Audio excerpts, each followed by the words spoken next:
എല്ലാവർക്കും നമസ്കാരം. കരൾ രോഗം മൂലം മരണപ്പെടുന്നവരുടെ എണ്ണം നമ്മുടെ കേരളത്തിൽ വർദ്ധിച്ചു വരികയാണ്. ഈ അടുത്ത നാളിലും ഒരു പ്രശസ്ത കലാകാരൻ കരൾ രോഗം മൂലം മരിക്കുകയുണ്ടായി.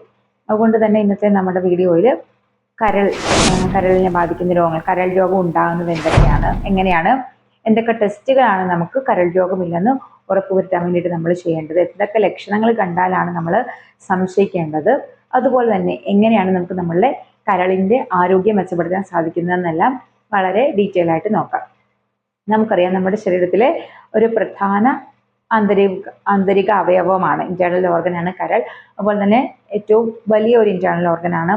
മൾട്ടിപ്പിൾ ഫങ്ഷൻസ് ഉണ്ട് അല്ലെ, നമ്മളുടെ ശരീരത്തിന്റെ ബേസിക് ആയിട്ടുള്ള ഒട്ടനേകം 500-ൽ പരം ഫങ്ഷൻസ് ചെയ്യുന്ന ഒരു ഗ്രന്ഥിയാണ് കരൾ. അപ്പോൾ ഹോർമോണിന്റെ പ്രൊഡക്ഷൻസ് ഉണ്ട്, അതുപോലെ തന്നെ എൻസൈമുകൾ, പലതരത്തിലുള്ള ദഹന പ്രക്രിയയ്ക്ക് വേണ്ടിയിട്ടുള്ള എൻസൈമുകളും അല്ലെങ്കിൽ രാസപ്രവർത്തനങ്ങൾ നടക്കാനുള്ള എൻസൈമൊക്കെ കരളിൽ നിന്ന് രൂപപ്പെടുന്നുണ്ട്. അതുപോലെ തന്നെ നമ്മുടെ മെറ്റബോളിക് ആക്ടിവിറ്റിയിൽ വലിയൊരു ഭാഗം കരളിൽ നിന്ന് വരുന്ന ഓരോ കെമിക്കൽസിനും ഉണ്ട്. പിന്നെ ഒരു സ്റ്റോർ ഹൗസ് ആണ് നമ്മുടെ ശരീരത്തിൽ അധികമായിട്ട് വരുന്ന എനർജി ഫാറ്റായിട്ട് കൺവേർട്ട് ചെയ്ത് സൂക്ഷിക്കുന്നത് കരളിലാണ്. അതുപോലെ തന്നെ പ്രോട്ടീൻ്റെ ഒക്കെ സിന്തസിസിന് കരൾ വളരെ ആവശ്യമാണ് അല്ലേ. അപ്പോൾ അതുകൊണ്ട് തന്നെ കരളിന് എന്തെങ്കിലും ഒരു ബാധ ഉണ്ടായി കഴിഞ്ഞിട്ടുണ്ടെങ്കിൽ നമ്മുടെ സിസ്റ്റം മുഴുവൻ അല്ലെങ്കിൽ നമ്മുടെ ശരീരത്തിൻ്റെ ഫങ്ഷനിങ്ങിനെ മൊത്തം അത് നെഗറ്റീവായിട്ട് ബാധിക്കാനുള്ള സാധ്യതയുണ്ട്. കരളിൻ്റെ രോഗം മൂലം മരണപ്പെടാനുള്ള സാധ്യതയും വളരെയേറെയാണ്. മാത്രമല്ല, കരളിൻ്റെ ഏറ്റവും വലിയൊരു സവിശേഷത എന്ന് പറഞ്ഞിട്ടുണ്ടെങ്കിൽ ചെറിയ ഒരു കോശങ്ങൾ പോലും ഉണ്ടെങ്കിൽ അതിൽ നിന്നും റീജനറേറ്റ് ചെയ്യാനായിട്ട് കരളിൻ്റെ കോശങ്ങൾക്കുള്ള ഒരു കപ്പാസിറ്റി വളരെ കൂടുതലാണ്. പിന്നെ എന്തുകൊണ്ടാണ് കരൾ രോഗം ഉണ്ടാകുന്നത്? ഏറ്റവും പ്രധാന കാരണം നമുക്ക് എല്ലാവർക്കും അറിയാവുന്നത് പോലെ തന്നെ മദ്യപാനമാണ് അല്ലെ. മദ്യപിക്കുന്നവരിൽ കരളാണ് ടോക്സിൻസ്, നമ്മുടെ ശരീരത്തിൽ നമ്മുടെ ബ്ലഡിലുള്ള ടോക്സിൻസ് എല്ലാം റിമൂവ് ചെയ്യുന്നത്. അപ്പോൾ ഈ മദ്യത്തിനെ എല്ലാം റിമൂവ് ചെയ്ത് കളഞ്ഞതിനെ വൃത്തിയാക്കി ബ്ലഡിനെ വീണ്ടും വൃത്തിയാക്കി എടുക്കുന്നതൊക്കെ ഈ കരളാണ്. എന്നാൽ അമിതമായിട്ട് ടോക്സിൻസ് ഉണ്ടായി കഴിയുമ്പോൾ മദ്യം കഴിച്ചു കഴിയുമ്പോഴത്തേക്കിനും ഇത് നമ്മുടെ കരളിൻ്റെ ആ ഒരു ഫങ്ഷനിങ്ങിനെയൊക്കെ പ്രതികൂലമായിട്ട് ബാധിക്കാനും ക്രമേണ fatty liver cirrhosis, liver cancer പോലെയുള്ള, ലിവർ ഫെയിലിയർ പോലെയുള്ള പല പല പല പല മാരകമായിട്ടുള്ള പ്രശ്നങ്ങളിലേക്കും ഈ ഒരു മദ്യപാനം മാത്രം നമ്മുടെ കരളിനെ കൊണ്ടുപോയി എത്തിക്കാറുണ്ട്. പിന്നെ മദ്യപിക്കാത്ത ആളുകളിൽ കരൾ രോഗം വരുന്നതിൻ്റെ ഒരു പ്രധാന കാരണം നമുക്ക് എല്ലാവർക്കും അറിയാവുന്നത് പോലെ തന്നെ ഫാറ്റി ലിവറാണ്. ഇപ്പം അബ്ഡമൻ്റെ ഒരു സ്കാനിങ് എടുത്ത് നോക്കിയിട്ടുണ്ടെങ്കിൽ ഒരു 60 അല്ലെങ്കിൽ 70 അല്ലെങ്കിൽ 80% ആളുകളുടെയും ലിവറിന്റെ ഇംപ്രഷൻ വരുന്നത് ഫാറ്റി ഡീജനറേഷൻ എന്നായിരിക്കും. ഇത് ഗ്രേഡ് 1 ഉണ്ട്, ഗ്രേഡ് 2 ഉണ്ട്, ഗ്രേഡ് 3 അങ്ങനെ പോയി അത് ലിവർ സിറോസിസിലേക്ക്, ലിവറിന്റെ ആ ഒരു ഘടനയിൽ മാറ്റം വരുന്നു. അതിന്റെ ഫൈബ്രസ് ടിഷ്യൂസ്, ലിവറിന്റെ സെൽസ് മൊത്തം ഫൈബ്രിൻ ആ ഒരു നാരുകളായിട്ട് മാറുന്നു, കട്ടി വരുന്നു. പിന്നെ അത് സിറോസിസിലേക്ക് മാറി അത് ചുരുങ്ങി പോകുന്ന ഒരു അവസ്ഥയിലേക്ക് വരുന്നു. ലിവർ ക്യാൻസറിലേക്ക്, ലിവർ ഫെയിലിയറിലേക്കൊക്കെ പോകുന്ന ഒരു സാധ്യത ഫാറ്റി ലിവർ മാത്രം, ആ ഒരൊറ്റ കാരണം നമ്മൾ പ്രോപ്പറായിട്ട് മാനേജ് ചെയ്തില്ല എന്നുണ്ടെങ്കിൽ വരാനുള്ള ഒരു സാധ്യതയുണ്ട്. അതുകൊണ്ട് തന്നെ നമ്മുടെ അബ്ഡമന്റെ ആ ഒരു സ്കാനിങ്ങിന്റെ ഇംപ്രഷനിൽ ഫാറ്റി ലിവർ എന്ന് കണ്ടു കഴിഞ്ഞിട്ടുണ്ടെങ്കിൽ തീർച്ചയായിട്ടും നമ്മളത് ശ്രദ്ധിക്കണം എന്ന് തന്നെയാണ് സൂചിപ്പിക്കുന്നത്.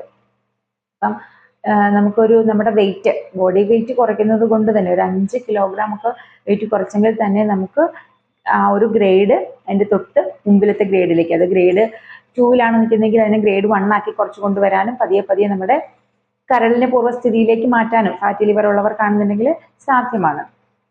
പിന്നെ ഒരു കാരണം പറയുന്നത് ലിവറിനെ ബാധിക്കുന്ന ഓട്ടോ ഇമ്മ്യൂൺ രോഗങ്ങളാണ്. പലതരത്തിലുള്ള ഓട്ടോ ഇമ്മ്യൂൺ രോഗങ്ങൾ, അതായത് ലിവറിനെ തന്നെ നമ്മുടെ ശരീരത്തിന്റെ ഇമ്മ്യൂൺ സിസ്റ്റം നശിപ്പിക്കുന്ന രീതിയിലുള്ള ആ ഒരു ഇതിലേക്ക് പോകുന്ന ഒരവസ്ഥ, ഇതിനാണ് ഓട്ടോ ഇമ്മ്യൂൺ രോഗം എന്ന് പറയുന്നത്. അപ്പം അങ്ങനെയുള്ള കേസുകളിൽ നമുക്ക് ലിവർ ബാധയുണ്ടാവാം.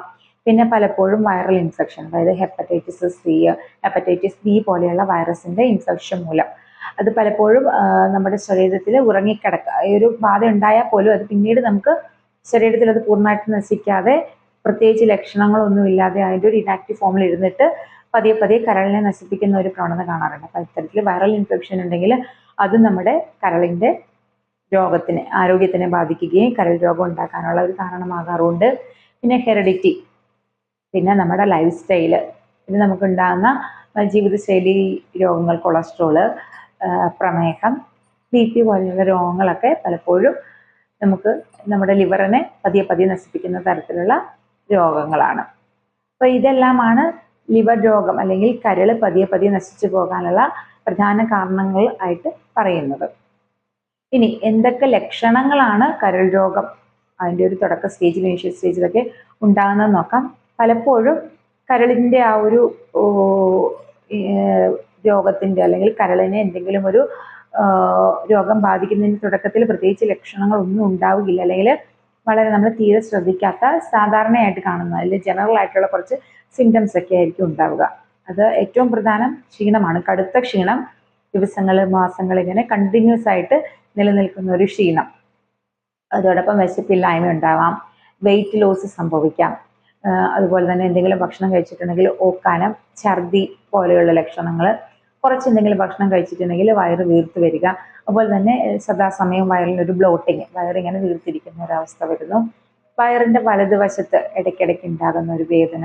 അതുപോലെ തന്നെ നമ്മളുടെ സ്കിന്നിൽ ഡീഹൈഡ്രേഷൻ സംഭവിക്കാം, അല്ലെങ്കിൽ സ്കിന്നിലും കണ്ണിൻ്റെ ആ ഒരു മുകളിൽ കണ്ണിൻ്റെ ആ ഒരു പോളയിലൊക്കെ ഒരു യെല്ലോവിഷ് ഡിസ്കളറേഷൻ, ഒരു മഞ്ഞപ്പ് കാണാനുള്ള ഒരു സാധ്യത കൂടുതലാണ്. അതുപോലെ തന്നെ മുഖത്തിലൊക്കെ ആ ഒരു മഞ്ഞ കളർ കൂടുതലായിട്ട് കാണാറുണ്ട്, യെല്ലോവിഷ് ഡിസ്കളറേഷൻ വരുന്നു. അതുപോലെ തന്നെ സ്കിന്നൊക്കെ വേഗം ചുക്കിച്ചുളിഞ്ഞ് അല്ലെങ്കിൽ ഡീഹൈഡ്രേഷൻ സംഭവിക്കുന്ന ഒരവസ്ഥ വരുന്നു. നമ്മളുടെ യൂറിനിൽ കടുത്ത മഞ്ഞ നിറത്തിൽ പോകുന്നു. അതുപോലെ തന്നെ സ്റ്റൂള്, നമ്മളുടെ മലം ഒരു പെയിൽ കളറിലേക്കൊക്കെ പോകുന്ന ഒരവസ്ഥ. അതും ആ ഒരു തുടക്കത്തിലൊന്നും കണ്ടില്ലെന്നുണ്ടെങ്കിൽ പോകെയായിരിക്കും ആ ഒരു ലക്ഷണങ്ങളൊക്കെ നമ്മുടെ ശരീരത്തിൽ കണ്ടു തുടങ്ങുന്നത്. പലപ്പോഴും നമ്മളുടെ LFT എന്ന് പറയുന്ന ലിവർ ഫങ്ഷൻ ടെസ്റ്റ് എന്ന് പറയുന്ന ഒരു സിമ്പിൾ ബ്ലഡ് ടെസ്റ്റിൽ കൂടി നമുക്ക് ഏറെക്കുറെ നമ്മളുടെ ലിവറിൻ്റെ ആ ഒരു ഫങ്ഷനിങ് ഒക്കെ മനസ്സിലാക്കാൻ സാധിക്കും. അതായത് ലിവറിൽ കറക്റ്റായിട്ടുള്ള എൻസൈമിൻ്റെ അളവുകൾ അല്ലെങ്കിൽ ഹോർമോൺസിൻ്റെ ഒക്കെ അളവ് നമുക്ക് LFT ചെയ്യുന്നത് കൊണ്ട് മനസ്സിലാക്കാനായിട്ട് സാധിക്കും. പിന്നെ അബ്ഡമൻ്റെ ഒരു സ്കാൻ എടുക്കുകയാണെന്നുണ്ടെങ്കിൽ ലിവറിന് വരുന്ന ഒരു ഫാറ്റി അല്ലെങ്കിൽ കൊഴുപ്പ് അടിഞ്ഞിട്ടുണ്ടെങ്കിൽ ഉണ്ടോ, ഫാറ്റി ആയിട്ടുണ്ടോ എന്നുള്ളതൊക്കെ നമുക്ക് തുടക്കത്തിൽ തന്നെ മനസ്സിലാക്കാനായിട്ട് സാധിക്കും. അപ്പം ഈ വക കാര്യങ്ങൾ. പിന്നെ നമുക്ക് ഫൈബ്രോ സ്കാൻ എന്ന് പറയുന്ന വേദന ഇല്ലാത്തൊരു മെത്തേഡാണ്. അപ്പം അതുവഴി നമ്മുടെ ലിവറിൻ്റെ ഘടനയിൽ എന്തെങ്കിലും മാറ്റം വന്നിട്ടുണ്ടോ, അതിൻ്റെ കോശങ്ങൾക്ക് എന്തെങ്കിലും ഒരു ഡീജനറേഷൻ സംഭവിച്ചിട്ടുണ്ടോ, മാറ്റങ്ങൾ ഉണ്ടായിട്ടുണ്ടോ എന്നുള്ളത് മനസ്സിലാക്കാനായിട്ട് സാധിക്കും.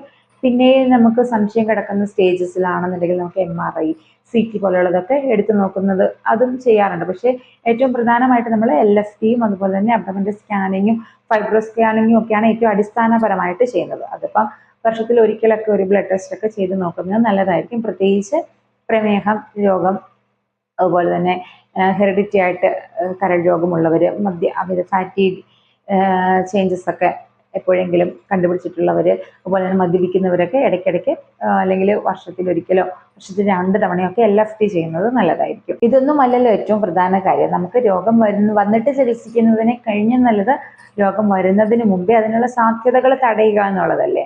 അതുകൊണ്ട് നമ്മുടെ ലിവറിനെ ഹെൽത്തി ആക്കുന്ന രീതിയിലുള്ള ഒരു ജീവിതശൈലി അല്ലെങ്കിൽ ജീവിത രീതി അഡോപ്റ്റ് ചെയ്യുകയാണെന്നുണ്ടെങ്കിൽ തീർച്ചയായിട്ടും നമുക്ക് നമ്മുടെ ലിവറിന് യാതൊരു പ്രശ്നവും വരാത്ത രീതിയിലാക്കാനായിട്ട് സാധിക്കും. ഏറ്റവും പ്രധാനമായിട്ട് നമ്മൾ മദ്യപാനം, പുകവലി പോലെയുള്ള ദുശീലങ്ങളൊക്കെ ഒഴിവാക്കുകയാണ് ചെയ്യേണ്ടത്. പിന്നെ അമിതമായിട്ടുള്ള മധുരം, കാർബ് അടങ്ങിയിട്ടുള്ള ഭക്ഷണങ്ങളൊക്കെ ഒഴിവാക്കുക, അല്ലെങ്കിൽ അതിൻ്റെ ഒരു എടുക്കുന്നത് കുറയ്ക്കാൻ വേണ്ടിയിട്ട് ശ്രദ്ധിക്കുക. പ്രത്യേകിച്ച് ഒരു പാരമ്പര്യമായിട്ട് ഷുഗർ പോലെയുള്ള രോഗങ്ങൾ അല്ലെങ്കിൽ ലിവർ സംബന്ധമായിട്ടുള്ള രോഗങ്ങൾ വരുന്നവരാണെന്നുണ്ടെങ്കിൽ കാർബ് അടങ്ങിയിട്ടുള്ള ഭക്ഷണങ്ങൾ കഴിക്കുന്നത് ഒഴിവാക്കാൻ അല്ലെങ്കിൽ കുറയ്ക്കാൻ വേണ്ടിയിട്ട് ശ്രദ്ധിക്കുക. പിന്നെ ഹെൽത്തി ആയിട്ടുള്ള പ്രോട്ടീൻ റിച്ച് ആയിട്ടുള്ള ഭക്ഷണങ്ങളൊക്കെ കഴിക്കാൻ വേണ്ടിയിട്ട് ശ്രദ്ധിക്കുക. അപ്പം നല്ല ചെറു മത്സ്യങ്ങൾ, അതുപോലെ പയർ വർഗ്ഗങ്ങളൊക്കെ നമുക്ക് ഭക്ഷണത്തിൽ കൂടുതലായിട്ട് ഉൾപ്പെടുത്താൻ വേണ്ടിയിട്ട് ശ്രദ്ധിക്കാം. അതുപോലെ ഡെയിലി വ്യായാമം ചെയ്യുന്നത് ഒരു 30 മിനിറ്റ് തൊട്ട് ഒരു 45 മിനിറ്റ് വരെ വ്യായാമം ചെയ്യുന്നത് നമ്മുടെ ലിവർ ഹെൽത്തി ആകാൻ വേണ്ടിയിട്ട് ഒരുപാട് ഹെൽപ്ഫുൾ ആകാറുണ്ട്. പിന്നെ നമുക്ക് വെയിറ്റ്, അമിതമായിട്ട് ഓവർ വെയിറ്റ് ഒക്കെ ഉള്ളവരാണെന്നുണ്ടെങ്കിൽ തീർച്ചയായിട്ടും ആ ഒരു ഭാരം നമ്മുടെ ഹൈറ്റിന് ആനുപാതികമായിട്ടുള്ള ഒരു രീതിയിലേക്ക് കൊണ്ടുവരാൻ വേണ്ടിയിട്ട് എന്തെങ്കിലുമൊക്കെ കാര്യങ്ങൾ അത് ഡയറ്റിൽ കൂടി ചെയ്യാം. പിന്നെ ജിമ്മ് പോലെയുള്ള ടെക്നിക്സ് വഴി ചെയ്യാനായിട്ട് അല്ലെങ്കിൽ എക്സസൈസ് വഴിയൊക്കെ നമുക്ക് ആ ഒരു വെയിറ്റിനെ മാനേജ് ചെയ്യാൻ വേണ്ടിയിട്ട് ശ്രദ്ധിക്കുക. വെള്ളം ധാരാളം കുടിക്കാൻ വേണ്ടിയിട്ട് ശ്രദ്ധിക്കുക. പിന്നെ നമുക്കൊരു ചിട്ടയായിട്ടുള്ള ഒരു ഉറക്കശീലം കൊണ്ടുവരാം. ഡെയിലി ഒരു 8 മണിക്കൂറെങ്കിലും ഉറങ്ങാൻ വേണ്ടിയിട്ട് ശ്രദ്ധിക്കുക. പിന്നെ നമുക്ക് ഇടയ്ക്കിടയ്ക്ക് ഇത്തരത്തിലുള്ള LFT പോലെയുള്ള ചെക്കപ്പുകൾ നടത്തി നോക്കുക. എന്തെങ്കിലും അസാധാരണമായിട്ടുള്ള സിംറ്റംസ് അല്ലെങ്കിൽ ക്യാരക്ടേഴ്സ് കാണുകയാണെങ്കിൽ തീർച്ചയായിട്ടും ഡോക്ടറിനെ കണ്ട് നിങ്ങളുടെ ആരോഗ്യസ്ഥിതി അപ്ഡേറ്റ് ചെയ്യാൻ വേണ്ടിയിട്ടും യാതൊരു മടിയും കാണിക്കരുത്. Woke up late, missed the morning.